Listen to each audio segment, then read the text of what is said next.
Ladies and gentlemen, zitara kundetwa Tendai Atson Tekwani and kana kari kekutanga kako kunga uri panapa ndokumbira kuti tisati taenda anyway udzvanye that subscription button so that aurasikirwe neinformation yatinopa pano.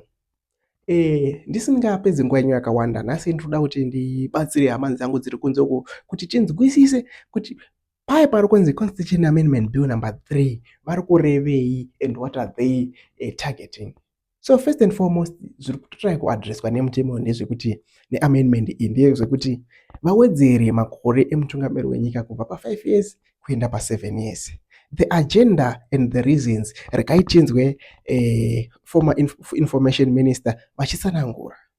In terms of the current 5-year term of office for the president and parliament with a 7-year term, the objective of this reform is to reduce election-related disruptions, enhance policy continuity, allow sufficient time for the implementation of long-term national projects, and promote political and economic stability. Tichifurira mberi muri yeZimbabwe zvamunongoona handiwo wega mutemo wagadziriswa asi pane umwe mutemo waintroduced zvekare wekuti hatichange tichiita mageneral elections ekusarudza mutungamiri wenyika, tava kuita mageneral elections ekusarudza vamiriri veparliament, then vamiriri veparliament vozosarudza wavangadai vachiona kuti ndiye akakodzera kunge ari mutungamiri wenyika. Tinogona kuda kuti tinzwisise kuti nepatava pacabinet iri kunzi yaaprova, what's the next step? Rakaichinzwe comrade Ziyambi Ziyambi avo vanova mumiriri weparliamentary and legal affairs vachitsanangura kuti ndeipi position yatiri and zvichafamba sei. So what will happen is the bill was presented today and we will then allow the AG to just do some legal scrubbing and then we send it to the speaker. The constitution says all our bills, basically we send them to the speaker who will then take it for gazetting. If it's an ordinary bill, it's 21 days gazetting before you do the first reading in parliament. But for a constitutional bill, the constitution says once you gazette it, you wait for 90 days before you introduce it in parliament. So what will happen is once the speaker has sent it for gazetting and it's in the public domain, that period will now use it to have our debates, to call upon anyone you want to interview about their views. Parliament will call for public consultations, and once all that is done, the relevant parliamentary committees will now compile their reports, and then when we introduce the bill in parliament, because this is a constitutional bill, it doesn't need referral to the parliamentary legal committee. So once we introduce it, we then start the second reading stage where we then introduce the bill formally in parliament and debate will commence in parliament. Once the second reading is done, we then go into committee, and that process, it depends on the parliamentary calendar. I cannot speak on how long it will take, but once it's gazetted, it can even take 2 weeks, 3 weeks, or 4 weeks, depending on the business of parliament. What is it that we want to do? But basically, that's the process. And then sezvamangozvinzwira zvichitsanangurwa naComrade Ziyambi Ziyambi, matanho achatorwa nehurumende kuti constitution iyi approve. But haasi munhu wese anofara panochinjwa zvinhu. Tine vanhu vari kugunun'una vari kuti kowaye vaita scrape off referendum yekuti mhuri yeZimbabwe inonovhunziwa kuti constitution amendment iyi inoita here before vaendesa kumberi nana parliament kuti izo approve mutemo uyu. So ndine video randinaro panapa rava Madhuku vachitipa muono wavo pertaining this issue this constitution amendment bill.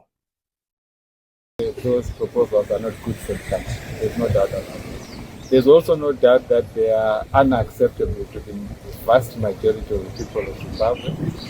We must say quickly that proposals to amend the constitution cannot be just done in secrecy and then you emerge from some secret meeting to then put to the people of Zimbabwe far-reaching changes to the way they have been governed, the way they understand how the country must be structured.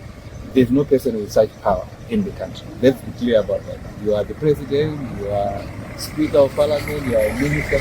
No person in this country has the power from nowhere, from the secrets of your meetings or bedrooms. Just come up with far-reaching proposals and say, these are the proposals. Within 90 days, we will actually be changing the constitution. That is not part of the mandate that they were given to govern the country. So if you are the president, you are not given the mandate to change the way in which we are governed, or even to make proposals. If you are parliament, you have no mandate to actually then say, well, we are here, we are given 5 years to the parliamentarians, we now want to give to ourselves a further. I mean, it's completely unthinkable. So I should say that the proposals don't make sense and that they shouldn't be part of our constitution.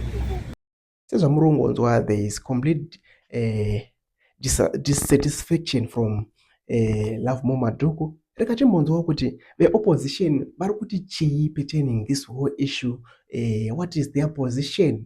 So ndine video randakugadzirira zvekaro ra opposition leader Mwonzora achiti Douglas Mwonzora achitipo muono wake in regard to this whole issue constitution. But before I do so, I want to urge you kuti musubscribe pane ino channel kuti murambe muchiwana information nekuuya kwainoita.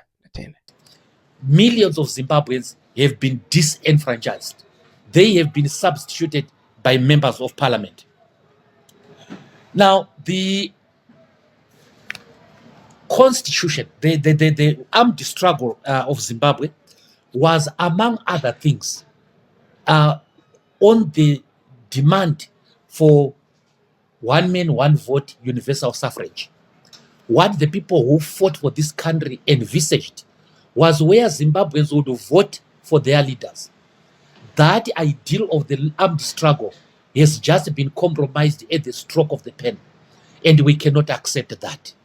Thousands of people lost their lives in Chimoyo, in Dukwe camp, in the Freedom camp in Zambia, in Nyazonya, in order that we have the right to vote. That right to vote has been taken away from the majority of the people of Zimbabwe. We demand that is the right for the Zimbabweans to elect their president be restored to them. The approval of this constitution is a great source of worry to us. The constitution bill is going to be debated by parliament, which is made up of men and women who directly stand to benefit from this bill. They are going to determine whether they accept the bill or not on behalf of the masses. After which, the bill is going to the president, who is a person who is going to directly benefit from this bill. So there is a conflict of interest of cataclysmic levels. There is clear conflict of interest. People who directly stand to benefit are sitting in judgment of any issue that benefits them. Now, what we had done in the constitution was to cure against that eventuality by making a provision for a referendum. So in terms of the current constitution, it goes to parliament, then goes to referendum, and eventually it lands on the desk of the president to be ascended to. That referendum has been removed. In fact, when we listen to the speeches by the Minister of Justice, there is not going to be a referendum. They want to just go to the parliament and without the approval of the people. This is wrong. Even as they tried in the bill to make section 328 subsection 7 to be inoperative. That is the section which says that even if there is an extension of term, the incumbent shall not benefit. The bill seeks to make the incumbent benefit from the extension. Even though they've done that, there is still a requirement for referendum. Because for you to change presidential term limits, there ought to be a referendum. Presidential term limits provisions are amended in the same manner as you amend the Bill of Rights.